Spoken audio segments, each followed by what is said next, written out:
Hello everyone and welcome to another episode of Classic Gamer 74. I'm your host Anthony Gamer, and today's episode we are going to discuss golf games. In my opinion, golf is a sport that is much more fun to play than to watch, whether it is regular golf or miniature golf. It can really bring out the best in people. I don't know if it's being out in nature, the thrill of getting a birdie, or your first hole-in-one, or just being out there and having a good time. However, it can also bring out the worst in people. 4, can we play through? No! No, this is all your fault.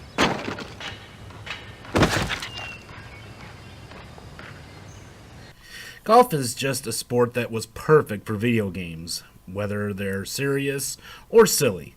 Now, I know that there are probably at least 100 different golf games out there, but let's just look at some of my personal favorites.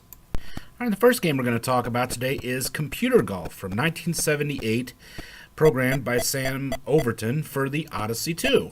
Now, this game had 1 to 4 players, and to be honest with you, if you didn't play this game back in the day, it really takes a lot to get used to the controls. Again, it's mostly about how you swing. As you can see, I'm picking it up a little bit better. It took me several takes before I was able to play well enough to make this video.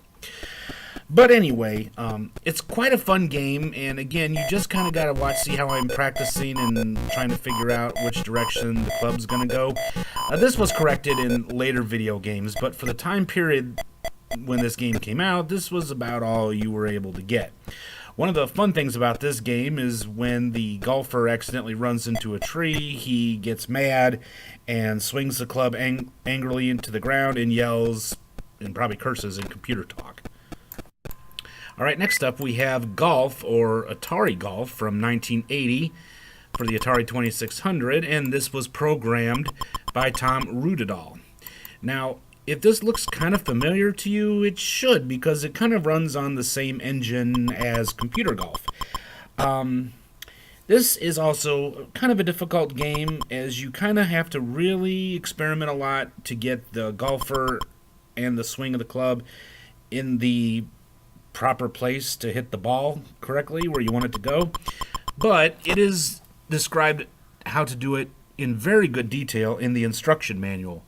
Some people that have really trashed this game in the past probably would have done a lot better if they had bothered to just read the instruction manual. But, and in this day and age, you don't really have an excuse to not have an instruction manual because they're all online. And, of course, the best place to get any and all Atari-related instruction manuals, and that is AtariAge.com.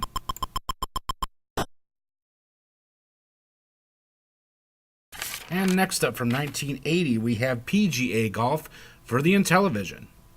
Okay, now of all the early consoles, Intellivision specialized and exceeded in sports games, and this is a perfect example of that. In this game, you have the choice of 1 to 4 players. You can pick your club. The directions that you're going to hit the ball are pretty self-explanatory, as you have that little line there to guide you in the direction of the ball. Much easier to play and kind of pick out where you're going as opposed to Atari Golf and Computer Golf. Definitely more realistic, as you really get the feeling that you're on a legitimate golf course, as you have the fairway, the rough, the sand traps, and the trees. Great game. I have to honestly say it is one of my favorite golf games of all time. Alright, now we have to have at least one prototype in these types of videos or with multiple games. It's kind of a rule, either a prototype or a homebrew. So in this case, here is the prototype. This is the 5200 miniature golf prototype from 1983 by Steve Baker. Originally, this was an Apple II game, and he used high-resolution graphics. Very detailed graphics, but strange colors. And a lot of this, again, is coming from AtariProtos.com, and I'm agreeing with a lot of what he says here. Now, some of these colors that were used were like, for instance, you see here bright purples and like a dull green. This was a result of a process called artifacting, which brings out the bright colors, the high resolution colors that you always kind of associated with the Apple II. A lot of the games in there were very much in high resolution. If you'd like to see other examples of that, look at my previous video I did on Zaxxon, and you can see those bright, bright colors that were used in that particular game, or in that version, I should say. Now, in this particular game, there were a lot of obstacles and traps. It had really cool sound effects, and really, I personally had a lot of fun playing it. However, it was not an easy game. Good luck making par on pretty much any one of these particular holes.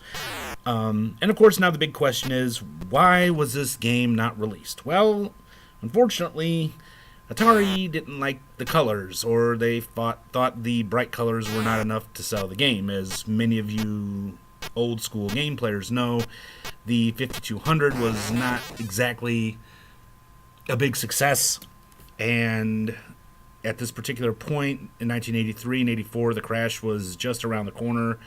So I guess Atari didn't really think that this game would be something that would kind of help rejuvenate the 5200. I don't know. I think it might have. And again, it's a really fun game, and it's definitely something that you would not expect for a 5200.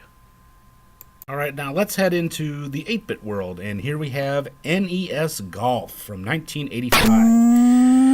Now, Nintendo, of course, had just released the Famicom in Japan and would release the Nintendo Entertainment System, or the NES, in the United States or North America, not too long after.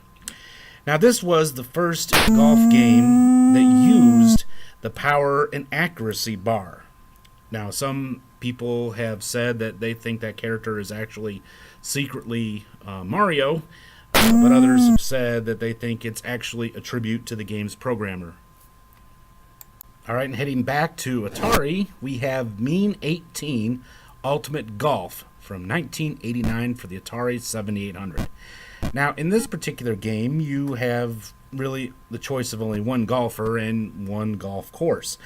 However, what sets this game apart from all other golf games from that time period, and I guess you could say cementing its place in video game history, was this was the very first golf game to have the 3-tap swing.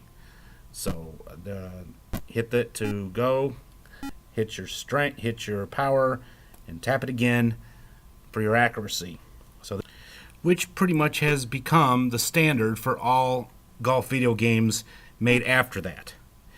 Also, on another side note, this game is also extremely valuable and extremely rare, as it is considered one of the rarest games that was released for the Atari 7800.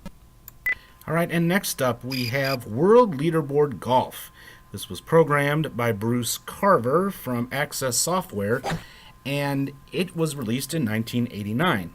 This game actually had real human dialogue, which was the first for any golf game. They called it real sound in the intro.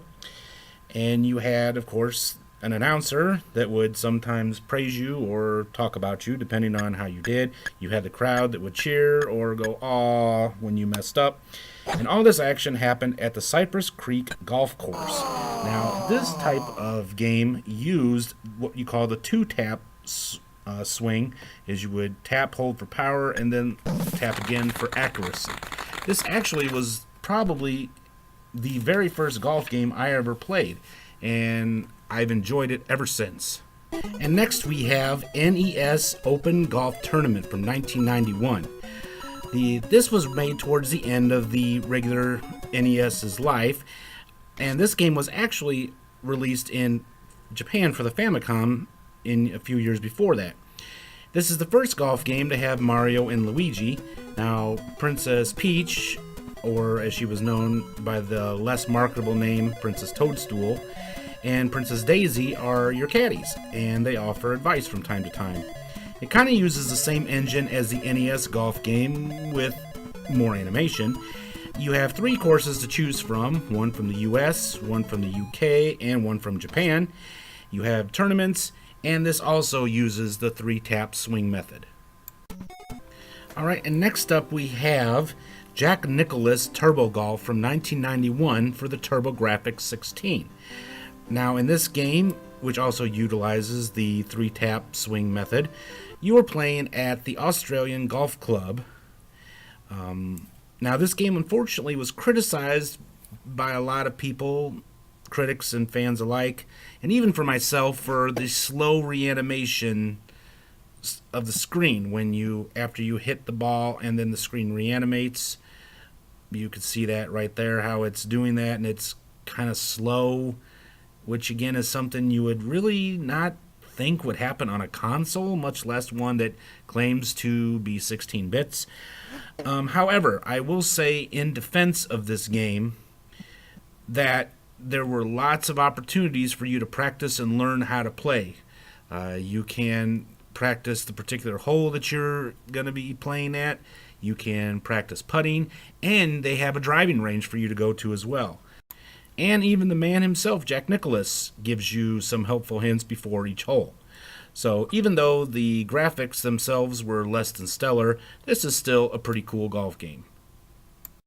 Next up, we have my personal favorite. This is Amateur League Golf. This game is kind of a lost classic, and it's from 2000 and was made by Simon & Schuster Interactive for the PC. You had 3D graphics, which were really cool, especially at that time. And this game also was really funny and had a little bit of a raunchy side to it. It was rated T for teen, after all. But all things considered, it was a serious golf game. You had a variety of different types of players here, as you can see them scrolling by there. And definitely a very fun, if not just wildly crazy golf game. Now, you have 2 different courses to choose from on this game, and it is actually pretty easy to figure out the controls and how to hit the ball. Now, you have some really interesting hazards and obstacles in your way that you ordinarily wouldn't see on most golf courses, such as I may lose a patient a day, but boy, can I play golf.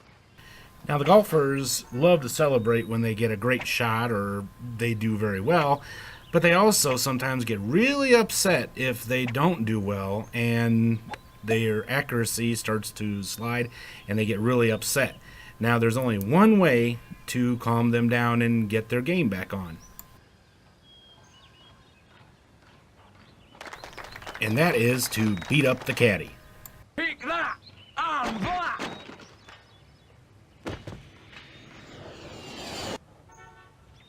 But you have to be careful and not do it too much, or the caddy will leave, and he is quite a big help in this game.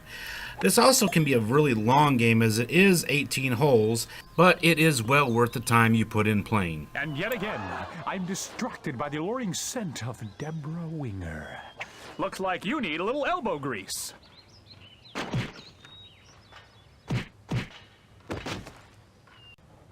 And our final game today is Mario Golf from 1999 for the Nintendo 64. This would be the second Mario featured golf game. Simplistic, yet realistic, challenging, but yet lots of fun. That's about the only way I can describe this game. It has all the great aspects of other golf games that came before it, with a lot of other really cool add-ons. Beautiful graphics,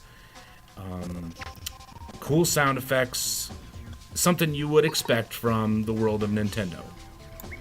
Well, that brings us to the end of today's episode of Classic Gamer 74. I hope you all enjoyed it. If you did, please don't forget to like, share, and subscribe if you haven't already. And please consider becoming a Patreon for this channel. For as little as $1 a month, you can help this channel to grow. So please consider being generous and supporting us on Patreon. Our next episode will be about board games. Why would you want to play board games in a video game? Find out in our next episode. Until next time, this has been Anthony Gamer. Thank you for stopping by, and I will see each and every one of you in the next episode. Until then, have yourselves a great day. Goodbye.